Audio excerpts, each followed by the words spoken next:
सुनीता देवी पिछले 30 वर्षों से अपने घर की मुखिया थीं। रसोई से लेकर बैठक तक हर चीज उनके नियमों से चलती थी।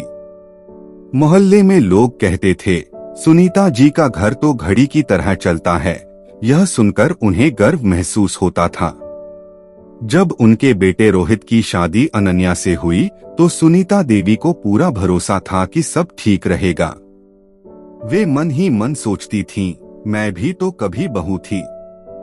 लेकिन धीरे धीरे घर का माहौल बदलने लगा। अनन्या पढ़ी लिखी, शालीन और संस्कारी थी, पर उसकी सोच थोड़ी अलग थी। वह सुबह जल्दी उठती, सारे काम मन लगाकर करती, लेकिन कभी कभी सवाल भी पूछ लेती। माँ जी, क्या हम ये काम थोड़ा आसान तरीके से कर सकते हैं? सुनीता देवी को यह अच्छा नहीं लगता था। उन्हें लगता था कि सवाल करना मतलब बड़ों की बात काटना। पहले उन्होंने अनदेखा किया, फिर छोटी छोटी बातों पर टोकने लगी। कभी नमक कम है, कभी रोटी मोटी है, कभी पर्दे ठीक से इस्त्री नहीं हुए। अनन्या चुपचाप सब सुनती, मन ही मन आंसू पी जाती और अपने काम में लगी रहती।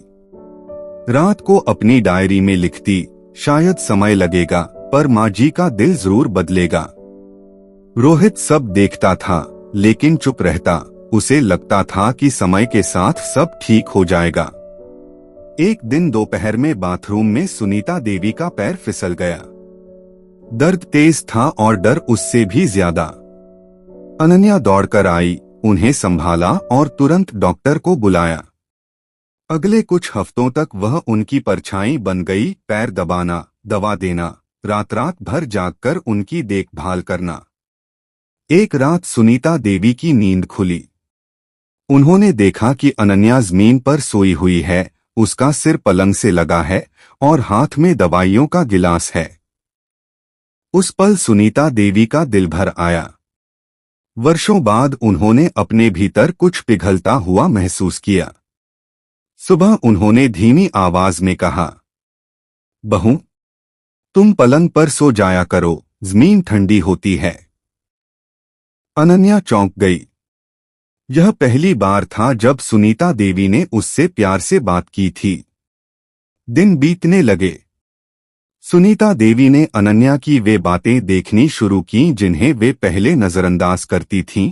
सबसे पहले उठना, चुपचाप अपने मायके वालों की मदद करना, रोज सुबह पूरे परिवार के लिए पूजा करना।